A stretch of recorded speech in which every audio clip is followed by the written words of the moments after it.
अस्सलाम वालेकुम। क्यू और वॉइस चैनल पे खुश आमदीद। शाम होते ही खाने से फारग होकर राशिद इम्तियाज और इमरान कुरैशी फिर से अपनी नशिस्तों पर बैठे थे। आज उन्हें इस खौफनाक महल में तीसरा दिन था। थोड़ी देर तक सियापोश भी वहां आन पहुंचा और राशिद से मुखातब हुआ। बरखुरदार, आज तुम अपनी खुद की लिखी हुई स्टोरी सुनाओगे। इतना कहकर उसने अपनी कोहनियां मखसूस अंदाज में टेबल पर टिका दी। राशिद कुछ देर सोचने के बाद गोया हुआ। डॉक्टर ताहिर के पास बहुत से मरीज आते थे, मगर उस शख्स का मर्ज बहुत अजीब था। डॉक्टर ताहिर एक स्किन स्पेशलिस्ट था। पूरी जिंदगी में आज तक उसने ऐसा मरीज नहीं देखा था। उसका जिस्म गर्दन सा काबलों से भरा हुआ था। वो अगले 5 मिनट के दौरानिया में गुब्बारे की तरह फूल कर फट रहे थे और वहां से गलीज मादा बह कर नीचे गिर रहा था। जो अबला फटता, उसकी जगह दूसरा अबला बनना शुरू हो जाता। डॉक्टर ताहिर एक धीरज इंसान था।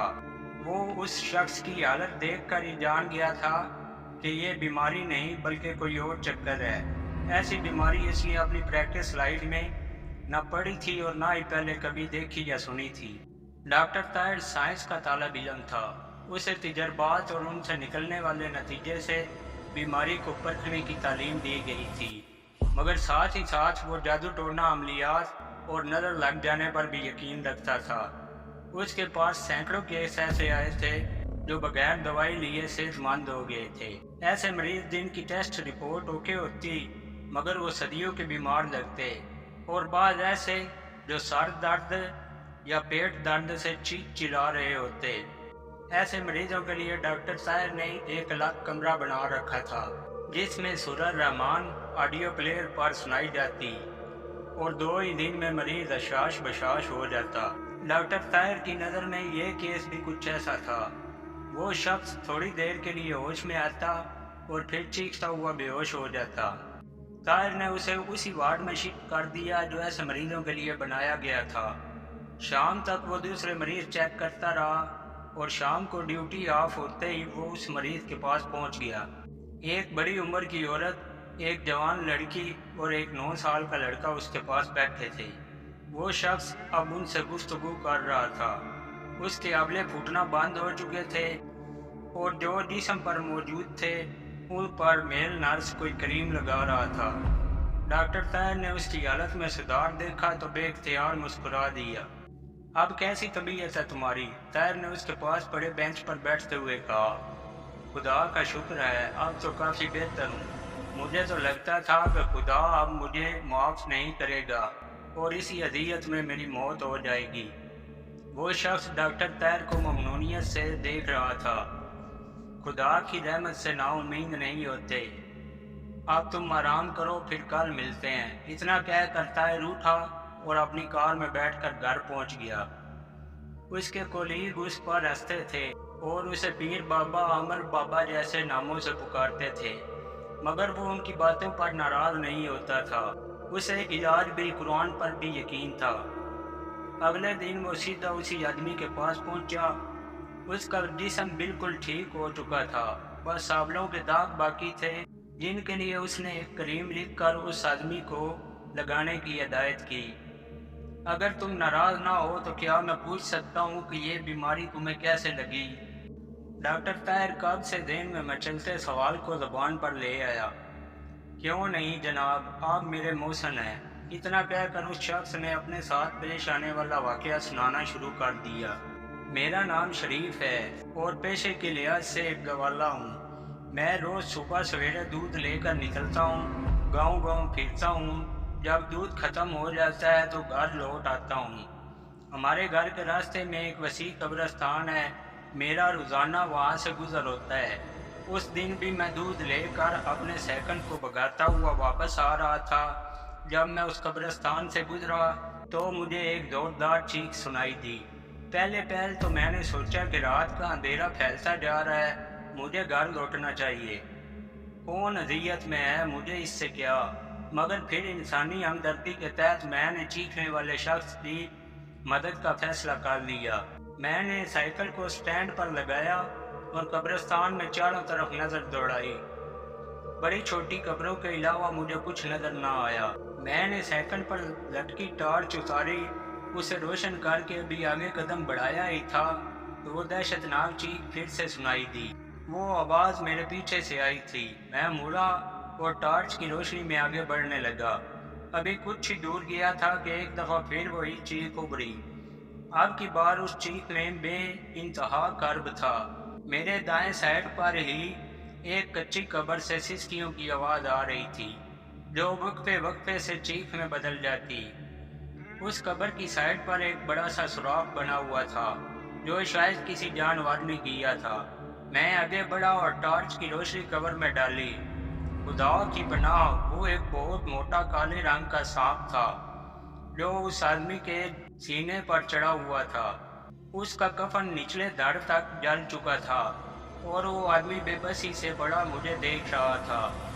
اس کالے سانپ نے بھی ایک نظر مجھ پر ڈالی اور پھر اپنا پھن اٹھا کر اس آدمی کے سینے پر دے مارا۔ میں وہ منظر کبھی نہیں بھول سکتا۔ وہ آدمی زمین سے اچھلا اور قبر کی چھت سے ٹکرا کر پھر زمین پر جا گرا۔ اس کے حلق سے انتہائی دل دور چیخ نکلی۔ سانپ ابھی بھی اس کے سینے پر بیٹھا جھول رہا تھا۔ میں بے اختیاری میں پیچھے ہٹا اور زمین پر پڑا ایک پتھر اٹھا کر ٹارچ کی روشنی سیدھی کیے سانپ کو دے مارا۔ سانپ ایک طرف ہو گیا، میرا نشانہ خطا ہو چکا تھا۔ میں دوسرا پتھر ڈھونڈ رہا تھا کہ سانپ پھنکارتا ہوا قبر سے نکلا اور میری طرف لپکا۔ وہ کافی غیظ و غضب میں تھا۔ میں نے سب کچھ بھول بھال کر وہاں سے دوڑ لگا دی۔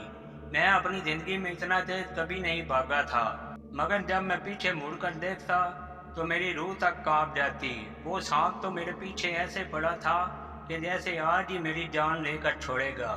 مجھے کوئی اندازہ نہیں تھا کہ میں کس سمت جا رہا ہوں۔ بس ایک ہی سوچ تھی کہ جتنا ہو سکے بھاگنا ہے۔ پھر میرے سامنے پانی کی ایک نہر آ گئی۔ میں نے پیچھے دیکھا، سانپ کا اور میرا فاصلہ کافی کم رہ گیا تھا۔ اب وہ نہر ہی بچنے کی آخری امید تھی۔ میں نے زور سے جمپ لیا اور نہر کے وسط میں جا گرا۔ جلدی جلدی ہاتھ پاؤں مارتا میں دوسرے کنارے پر پہنچنے کی کوشش میں تھا۔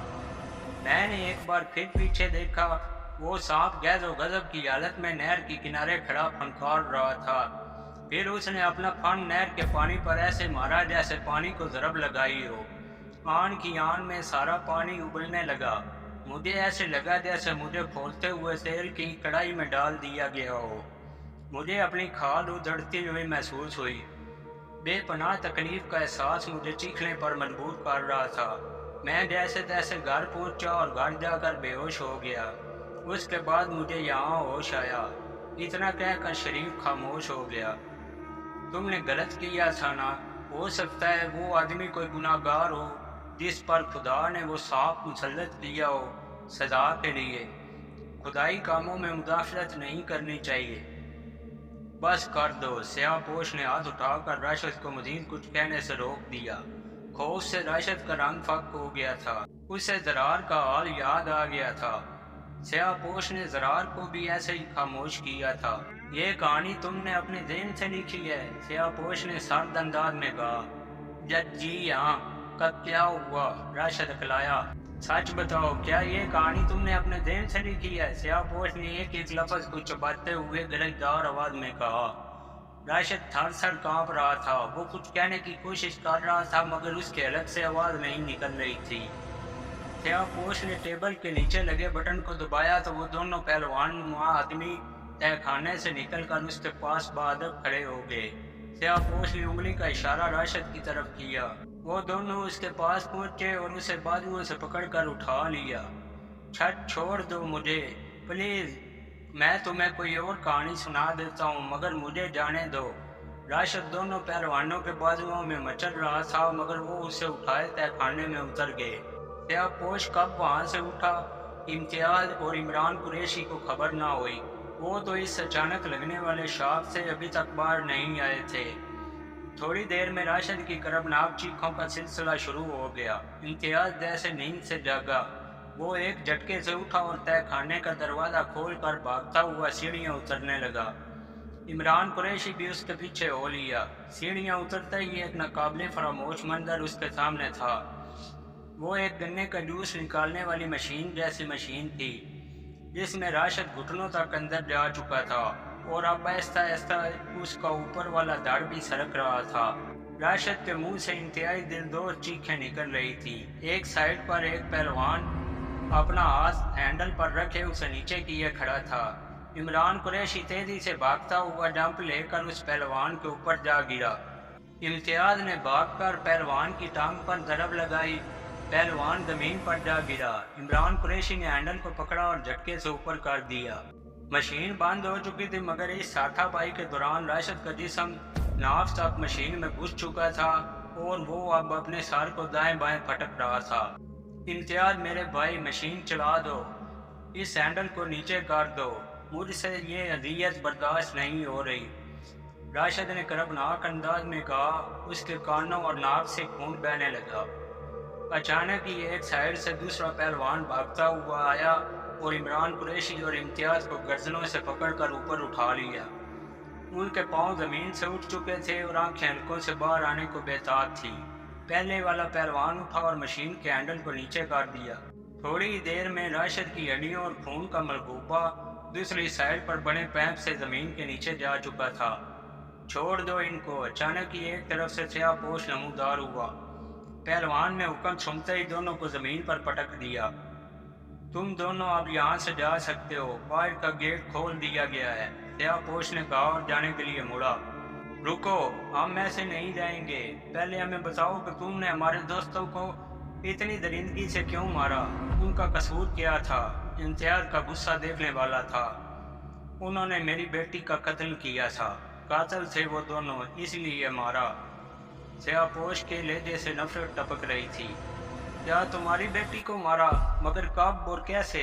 इमरान कुरैशी के लहजे में हैरत थी। आओ मेरे साथ, स्याहपोश ने कहा और तहखाने की एक साइड पर बने दरवाजे की तरफ बढ़ गया। दरवाजे में कदम रखते ही इमरान कुरैशी और इम्तियाज की हैरत में मजीद इजाफा हो गया। वो एक और तहखाना था जिसकी सीढ़ियाँ उतर कर वो एक बहुत बड़े हॉल में जा पहुंचे। उस हॉल को किसी लाइब्रेरी की तरह सजाया गया था। तहत नजर किताबों और रिसालों के रैक पड़े थे। स्याहपोश ने उंगली का इशारा एक रैक की तरफ किया तो एक नावल उड़ता हुआ इमरान कुरैशी के पास जा पहुंचा। उसने वो नावल पकड़ा और उसे खोल कर देखा। नावल का उन्वान था लाश जिंदा हो गई और उसके मुसन्नफ का नाम इब्न सफी था। क्या ये वही स्टोरी नहीं जो तुम्हारे दोस्त दरार ने सुनाई थी? स्याहपोश की कड़कदार आवाज उभरी। फिर उसने एक और रैक की तरफ इशारा किया। एक डाइजेस्ट उड़ता हुआ इम्तियाज के हाथों में जा पहुंचा। इस रिसाले का 15वां सफ़ा देखो। स्याहपोश के कहने पर इम्तियाज ने रिसाले के वर्क पलटे। वहाँ पर कब्र का अजाब के नाम से एक कहानी छपी हुई थी। इस कहानी के राइटर का नाम चेक करो और बताओ कि क्या ये कहानी राशिद ने चोरी नहीं की। ओ तो ये बात है, इतनी छोटी सी बात के लिए तुमने 2 जिंदगियां खत्म कर दी। तुम पागल हो, जालिम हो। इम्तियाज का गुस्सा अपने अरूज पर था। मैंने पहले भी कहा था और अब भी कह रहा हूँ कि तुम्हारे लिए ये छोटी बात है, मगर इस छोटी बात ने मेरी और मेरी बेटी की जान ले ली। तुम्हारी और तुम्हारी बेटी की जान ले ली? ये क्या ओल फोल बके जा रहे हो? इम्तियाज ने ना समझ आने वाले अंदाज में कहा। मेरा नाम दिलावर है। मेरी कुल कायनात मेरी बेटी अमरीन थी, जिसे मैंने काफी नाजों से पाला था। वो बहुत हसास थी। बचपन में उसकी पालतू बिल्ली के मरने पर उसने 3 दिन तक खाना नहीं खाया था। वो बड़ी मुश्किल से दोबारा जिंदगी की तरफ लौटी थी। फिर जैसे जैसे वो बड़ी होती गई उसे कहानियाँ लिखने का जुनून सा हो गया। वो लिखती भी बहुत अच्छा थी, मगर तुम्हारे दोस्तों जैसे कुछ चोर राइटर उसकी कहानियाँ चुरा कर अपने नाम से छपवाते। दूसरों की कहानियाँ छपवा कर वो मुल्क के नामवर राइटर तो बन जाते थे, मगर किसी ने कभी ये नहीं सोचा कि उनका ये अमल किसी की जान भी ले सकता है। मैंने तुम्हें बताया कि मेरी बेटी बहुत हसास थी। उसके यके बाद दीगरे 3 नामवर कहानियाँ कुछ चोर राइटर ने अपने नाम से छपवाई तो वो हार गई। उसने खुद को फांसी लगा ली। उसे फांसी पर झूलता देखकर मेरा दिल भी धड़कना भूल गया, मगर शायद खुदा ने मेरी रूह को इसलिए मोहलत दी है कि मैं सफ़ा हस्ती से इन चोर राइटर का खात्मा कर सकूं। इन जैसे चोर राइटर जहाँ भी होंगे मैं उन्हें यहाँ बुलवा कर सदा दूंगा, और जब तक खुदा की तरफ से मुझे मोहलत मिली हुई है मैं उनका किला कमा करता रहूँगा। अब तुम चले जाओ यहाँ से, इससे पहले कि तुम्हें रिहा करने का मेरा फैसला बदल जाए। सियाहपोश ने आखिरी जुमला गरजते हुए कहा। वो दोनों यूं भागे जैसे उनके पीछे मौत लगी हो। इमारत से निकलकर वो अंधाधुंध दौड़ रहे थे। दूर उन्हें ट्रेन खड़ी दिखाई दी। वो दोनों भागकर ट्रेन में सवार हो गए। उन्हें यकीन नहीं आ रहा था कि उस सनकी आदमी ने उन्हें जिंदा छोड़ दिया है। जब वो अपनी आवाज़ों में लौटे तो आसपास का जायजा लिया। ट्रेन के डब्बे में मौजूद 4 लोग कार्ड खेल रहे थे। भाई ज़रा बात सुनिए, इम्तियाज़ ने सामने बैठे शख्स को मुखातब किया। जी फरमाइए, ये ट्रेन कब तक चलेगी? ट्रेन में नुक्स आ गया है, ठीक हो गई तो चल जाएगी। सामने वाले शख्स ने लापरवाही से जवाब देते हुए हाथ में पकड़ा कार्ड फेंका। थोड़ी देर तक ट्रेन की विसल सुनाई देने लगी। 2 अफराद बाहर से आए और अपनी नशिस्तों पर बैठ गए। ट्रेन की विसल में वक्फा कम होता जा रहा था। ट्रेन चल क्यों नहीं रही? इमरान कुरैशी ने खिड़की से सर बाहर निकाला और बुड़बुड़ाया। नुक्स तो ठीक हो गया, मगर कुछ लोग ट्रेन से दूर घूमने फिरने गए हैं। आपकी बार बार से आने वाले दोनों आदमियों में से एक बोला। वो किस तरफ गए हैं? इमरान कुरैशी ने ख्याल के आते ही तेजी से पूछा। दूर कोई इमारत नजर आ रही थी, कह रहे थे कि 10 मिनट में लौट आएंगे। आपकी बात दूसरे आदमी ने जवाब दिया। क्या आप उनको जानते हैं? इम्तियाज ने पूछा। नहीं, मगर उनकी बातों से लगता था जैसे वो कहानियां लिखते हैं।